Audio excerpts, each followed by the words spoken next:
దగ్గర ఉంటుంది, ఆయన హస్తము మనల్ని రక్షిస్తుంది అని ఉంటుంది ఒక దగ్గర.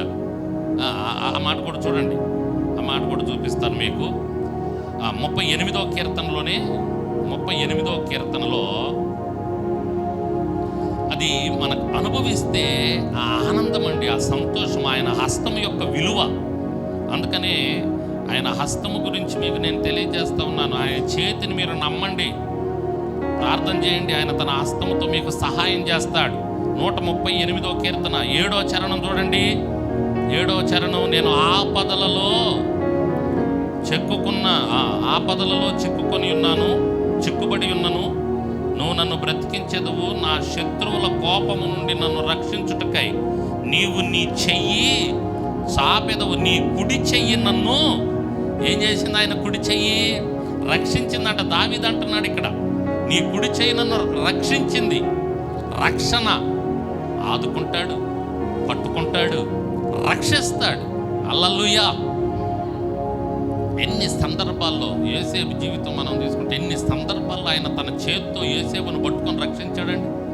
అన్నదమ్ములు గుంటలో పడేసినప్పుడు చేయి పట్టుకొని రక్షించాడండి. పోతీఫరు భార్య నిందేసి చెరసాల్లో పెట్టినప్పుడు దేవుడు పట్టుకొని రక్షించాడండి, సహాయం చేసి రాజు ముందుకు తీసుకొని వచ్చాడండి, గొప్పవాడిగా చేశాడండి. దేవునికి స్తోత్రం. ఏంటిది? మీ చెయ్యి మీరు చూసుకోండి ఒకసారి. మీ చెయ్యి మీరు చూసుకోండి. మీ చేతులు లేవా? కనపడుతున్నాయా? మీ హస్తాలు, మీ చేతులు మీకు కనపడుతున్నాయా? మీ కుడి చెయ్యి. ప్రార్థన చేసుకోండి, అయ్యా ఈ చేతిని నీ చేతితో పట్టుకొని నన్ను నడిపించయ్యా. ఆయన చేతిలో మనల్ని చెక్కుకొని ఉన్నాడు. ఆయన తన చేతితో మనల్ని ఆదుకుంటాడు. ఆయన చేతితో మనల్ని ఏం చేస్తాడని ఉంది? రక్షిస్తాడు. రక్షణ కలిగించేవాడు.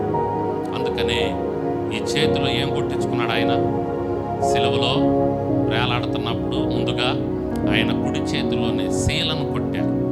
ఆయన చేతుల్లో శీలను కొట్టించుకున్నాడు. ఎందుకు? ఆ చేతితో నుంచి వచ్చేటటువంటి రక్తముతో మనల్ని కడిగి పరిశుద్ధపరచడం, మన పాపముల నుంచి మనం అనీతిమంతులముగా ఉన్నప్పుడు మనల్ని నీతిమంతులుగా చేయటానికి, మన పాపములను కడగటానికి ఆయన చేతుల్లో ఏం కొట్టారు? శీలలు కొట్టారు. శీలలు కొట్టించుకున్నారు ఆయన చేతులు. ఏ చేతులైతే మనల్ని చెప్పుకున్నాడు ఆ చేతిలో ఏం కొట్టారు? శీలలు కొట్టారు.